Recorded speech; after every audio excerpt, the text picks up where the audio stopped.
and the guide was murdered. Welcome to Q Talk Breakfast Show. And we are so happy to have you guys back. Thank you for joining us. Now, we promise that it's going to be hotter this time around.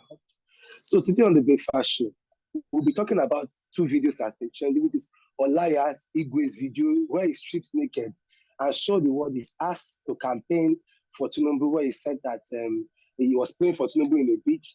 And would also be talking about another video that has been trending recently, a video about a woman that was crying, people trying to cross the sea, and a woman who lost her child in the sea. A lot of people to fell across the boat, those that were trying to travel from Africa to Italy or to Spain, rather, to travel to the European country.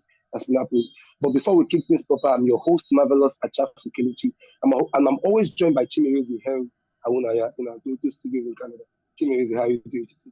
Voila, I am awesome. I'm good. How are you doing, Mr. Achafu? I'm fine, thank you very much.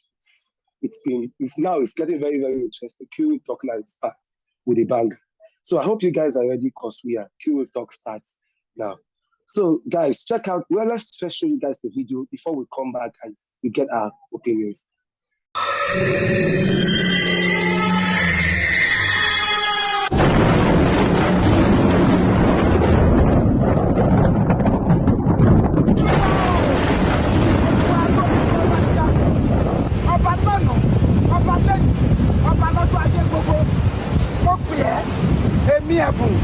Lukman Olóyèdé Ọláìyá IGWE mo wá pè ẹ́ mo wá sádìẹ a kì í rí di òkun a kì í rí di ọ̀sà a kì í rí di ọmọ onígèlègèlè Ọlọ́run ọba o torí Bọ́lá Ahmed Tinubu mo ṣe wá pè ẹ́ Bọ́lá Ahmed Tinubu jẹ́ kó jáwé olúborí Ọlọ́run báwa gbé dépò mo dìdí wá sí òkun láti wá bẹ̀bẹ̀ fún ìwọ Ọlọ́run ọba aláàánú jùlọ bí omi òkun yìí ṣe pọ̀ tó bẹ́ẹ̀ ni kí ìwọ Bọ́lá Ahmed ṣe pọ̀ bí omi òkun yìí ṣe pọ̀ tó bẹ́ẹ̀ ni kí ìbò Bọ́lá Ahmed ṣe pọ̀ má jẹ́ kójú tì wá má jẹ́ kójú ti àkànbí ọmọ olódò jẹ Bọ́lá Ahmed Jagaban òun ni kò jẹ́ ó jáwé olúborí kó di president orílẹ̀-èdè Nàìjíríà ìyà tó ń jẹ wá ìwọ Ọlọ́run wá ká gbogbo ìyà yìí kúrò mo dìídì wá mi ò lè sùn mọ́jú mi ò lè sùn mọ́jú mi ò lè sùn mi ò lè wó.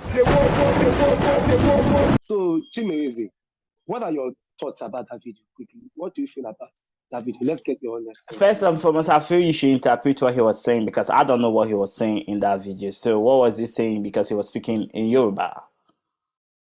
Oh, I'm sorry. So for our viewers that don't understand Yoruba, what he was saying that Tinubu win, that he prays that Tinubu would win, that he would not be put to shame, that Tinubu would not be disgraced, just showering prayers for Tinubu. That was basically what the video was about, just praying for Tinubu, may he be re-elected. So that's basically what the video was about, just praying for Tinubu. I'm just going to be very straightforward and straight to the point. First, this is an elderly old man. This man has children and grandchildren who looks up to him. He's an actor well known. This is not a Nollywood movie or a Nollywood scene. This is where we talk about pushing Nigeria forward. We want a better Nigeria.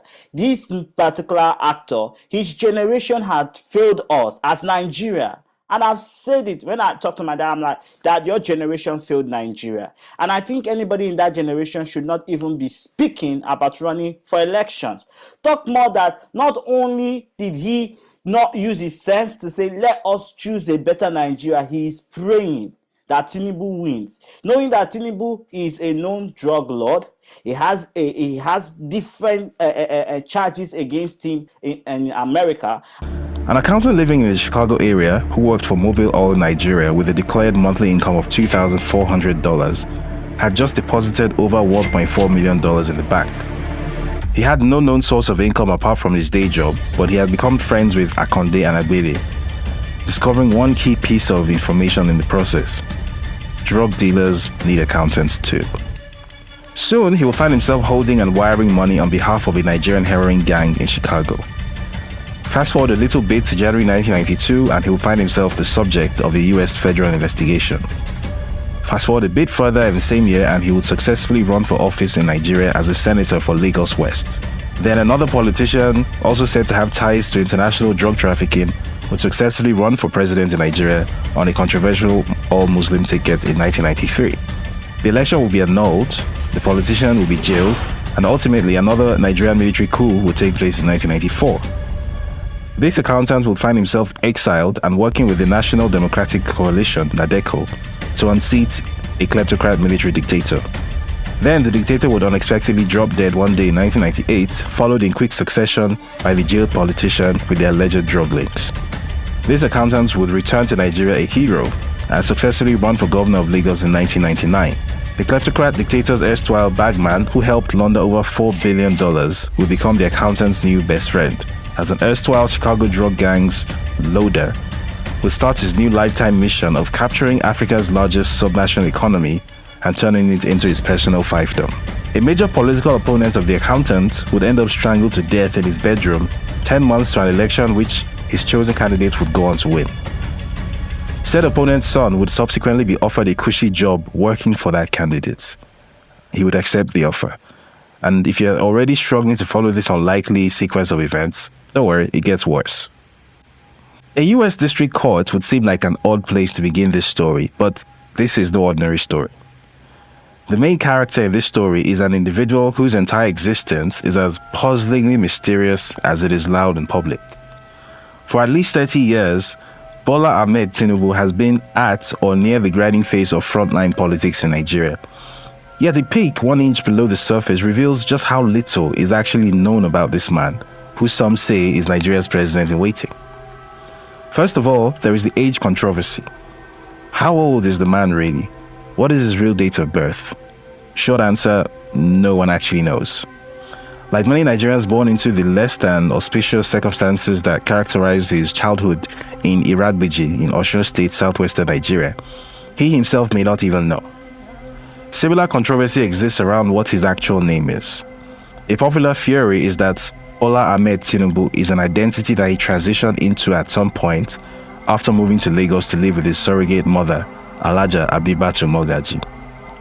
The only thing every version of his life story has in common is that for the first 2 decades or so, he was apparently invisible and unmemorable. Someone that his family need to go and check up on him, because this is semi-madness. This is absolutely crazy for an elderly old man to be butt naked praying to the ancestors. But the critics have said that this man was sponsored. There was a time that his wife health was his wife was very ill. Tinubu stood by him because this same Tinubu's campaign team or whatever you call it stood by him. Lagos state government stood by him, and this just a way of showing gratitude. And whenever people, whatever you give, they say one good turn deserves another, and this is just his small way of showing his appreciation for Tinubu standing by him. The people that abuse him on social media did not stand by him. The critics did not stand by him. It was Tinubu all the way.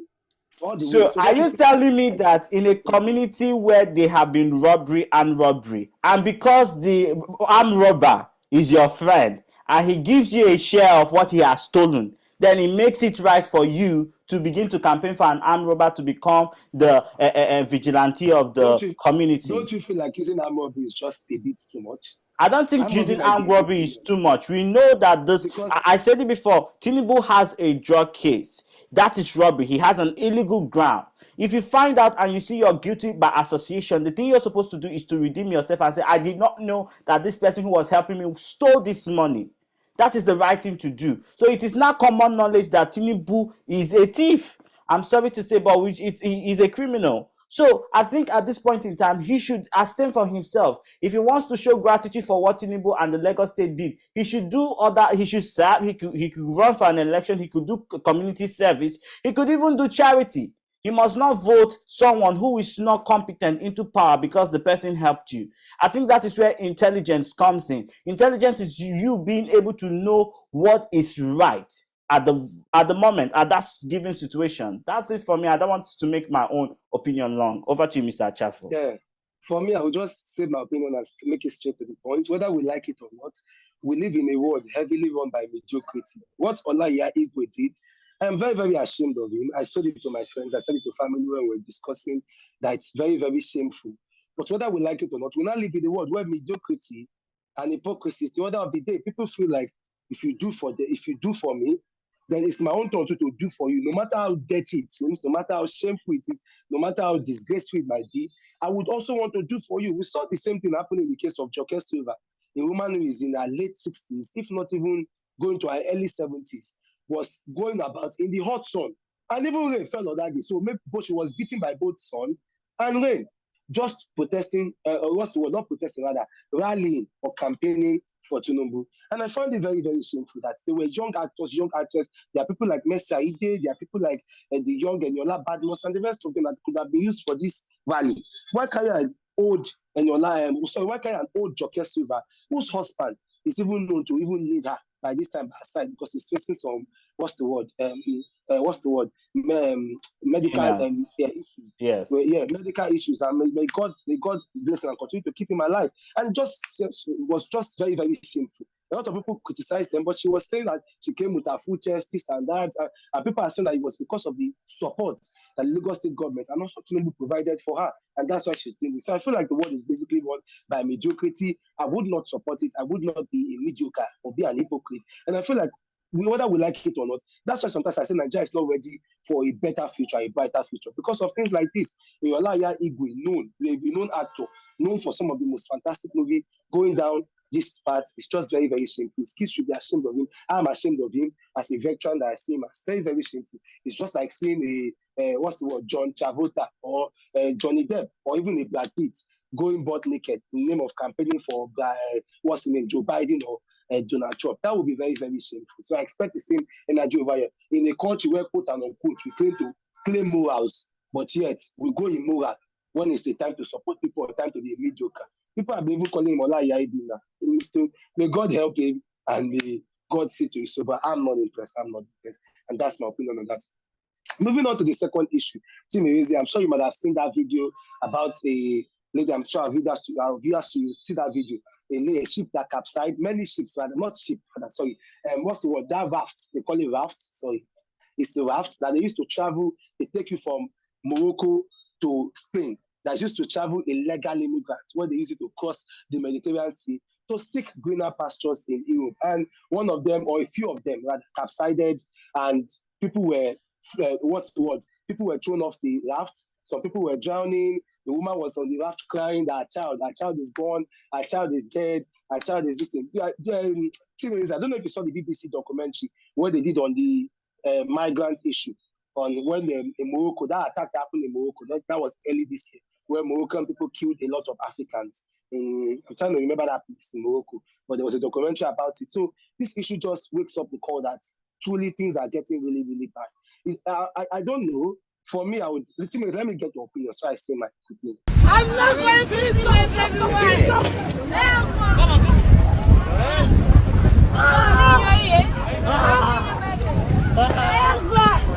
I lose my baby. Why me? Why my baby? Why my baby?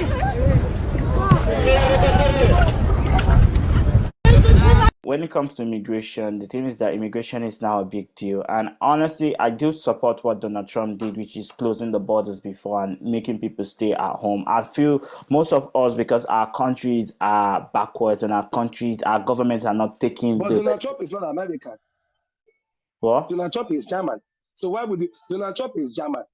He's half German, half American. So why would he close the country? He lives in America. He is a citizen of America. He is American. Can I just pass a call?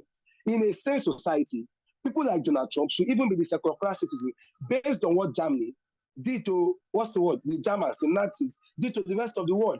But guess what? He's the one calling the shots and even telling immigrants to stay in their home. He should be staying in his home based on the crimes committed by the German people on the rest of the world, and mostly the Jews.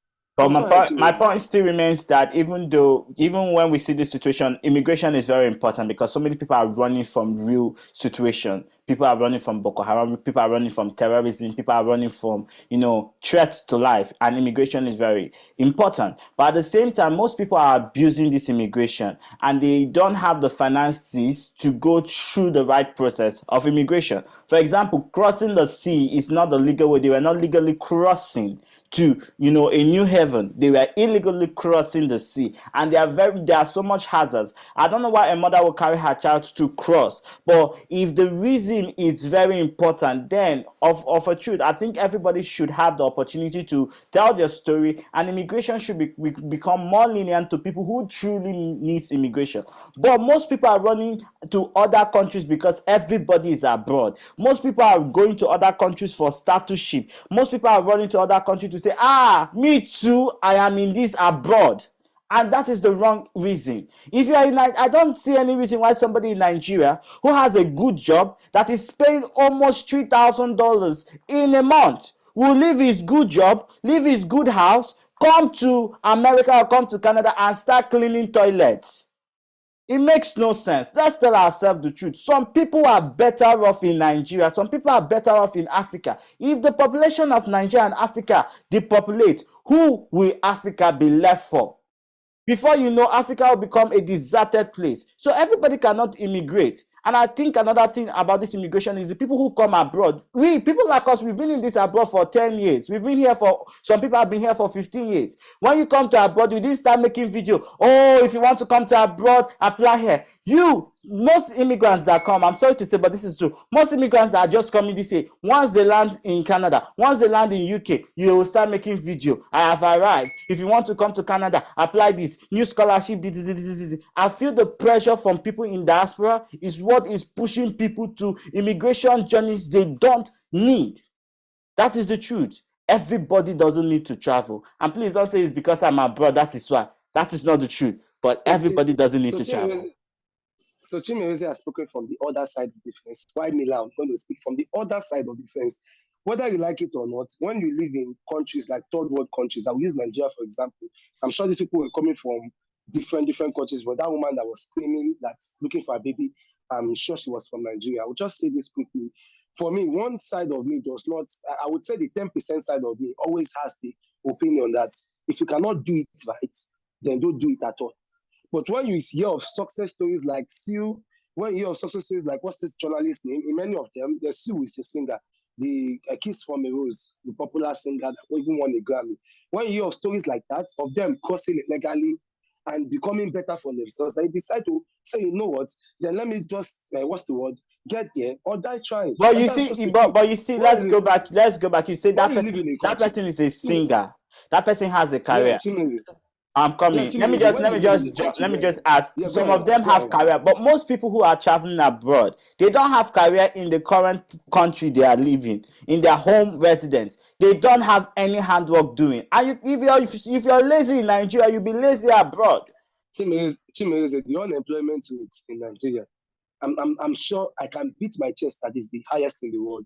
Forget all the statistics. Forget what it's even with India, Indonesia, and the rest of them with high populations, even China, the unemployment, I dare the national, for a job, for putting that in charge of dealing with jobs to release the unemployment rate for this year. So when they do a yearly review of they release the figures for every year. This year is almost ending. December is almost gone. Why have they not released this year? We should have had it by November. So when you live in a country whereby you don't even know where to test your skills, you don't even know how to develop yourself, you don't even know which part is right for you, because anywhere you are going, it's almost as if there's no job. Even this small job in sea, it's like 30,000 naira, 20,000 naira, just it's stupid money that is not even useful for anything. That now you have to live from hand to mouth. So people would rather say, you know what, I'm going to take my any chance to just get there. Take any chance. BBC has done recent documentaries on it. I think two of their 3 recent documentaries of BBC Africa was on this traveling Japa issue, because it has become a pandemic, whether we like it or not. So I feel like rather than people blaming these victims, it's high time that the government does something good for their country. If you do something good in your country, people will not want to leave. China has almost 10 times our population, but yet there is a place for everybody. There's a place for you to develop. There's a place for journalists. Have you seen the current video of what is happening in China? Do you see how the Chinese government are dragging their citizens? And do you see the housing situation happening in China, the overpopulation? The housing situation will be there because of population issue. But that is the same thing that's going to happen to America. That is the same thing that's going to happen to Europe if everybody japas from Africa. The thing is that we should also, I think Nobody is japping to China. Hold on, nobody is japping to China. No, China has there are that people. population issue. There are people They who are try- japping they to try China. different There are things. some people that will say rather than stay in Nigeria, I will You stay in cannot- China. and- There are people and live. anybody There are living in China- Nigerians in India. Anybody living in China is just absolutely bunkum. Just absolutely not. What Because are you China trying money to is say? Are you next to saying? nothing. Do you know how beautiful? China money is next Anyways, to let's not go into that China conversation. money is next to nothing. China money is Yes, next to nothing. but Because their money is China next money to is one of the nothing, lowest but their currencies in the world. economy is far, far Yeah. better than most of African countries. No, the That is economy will true. always be better because China is a production economy. They produce their TVs, produce their fans, So produce their phones, produce even their messaging, produce even their messaging Africa applications. needs to Their wake up. messaging application, their video. See, yeah, teaching me is. I think we're almost on the same page, but coming from different angles. For me, I still agree with the fact that Africa needs to wake up. That's how we should be challenged. It's actually the leaders, not the what's the word, most of the followers, because the followers are very, very helpless. Very, very helpless. Most of them are trying to do something better, are always either arrested or jailed, which will even bring us to our second story, the story that we're going to have next. Because it shows that when you try to challenge this government and call people to order, you get arrested and you get this thing. So it's time for people to challenge the leaders. The leaders are the ones that have the issues. Because whether you like it or not, people will go to a place. Whether no matter how bad it is, people will, even if it's to die, they will rather die trying to go to that greener pasture. Yes, the grass is not always greener on the other side. I've seen people that left Nigeria and in less than 6 months, they were gone down in US. They went to live in Texas. They were Do you gone know? down Do you know Nigeria, they were gone American down. In Ohio, prisons they are were gone filled down. with Nigerians? Do you know that Canadian prisons are filled with Nigerians That was a also? Are conversation filled with immigrants. But that's a conversation for let another us not go day. into that matter today. That's a Let us not conversation go for into another the day. percentage and Let me statistics. give you 30 seconds to round up so we can call this a wrap. Because Anyways, this is just getting my overheated. final point. This is not our hot topic. Yeah. My final Go point is ahead. that make your home comfortable for you. Make your country livable for you. When you are jabbering to another country, what are you going to add to that country? That is the question. Not just traveling abroad because everybody's traveling and you have the money, but bring something profitable. Immigration, crime rates. Look at Dubai now. Dubai is censoring African countries because of cultism rate in Dubai. Dubai did not have cultism in their home now, but now they open the gates to Nigerians. Nigerians come to Dubai, they abuse the law, they abuse the system. You see a Nigerian person that will say, I no go pay tax, I go look for a job where I no go they pay tax. You, as an immigrant, they giving you an opportunity. You're coming to another man's land to not only take over their land, but also to exploit their land. I think immigration, when it comes to immigration, well, as immigrants, we should respect the law of the land. We should add to where we are going to, and we should become that success story like Achafo has spoken. Thank you very much. And that's all for Q Talk Breakfast Show today. Please, guys, engage us. Write in the comment section. What do you feel about this news? Do you feel like Nigerians should also go abroad? Or do you feel in our first story too? Do you feel like OLAIYA IGWE is right to support his benefactor? Is he wrong? Engage us. My Instagram handle, you can always chat in the comment section. My Instagram handle is @MaviSpeaks. And also Chimeri's is @PRAYS. So you can also engage us in our official handle rather. So guys, till next episode. See you guys later. Peace out.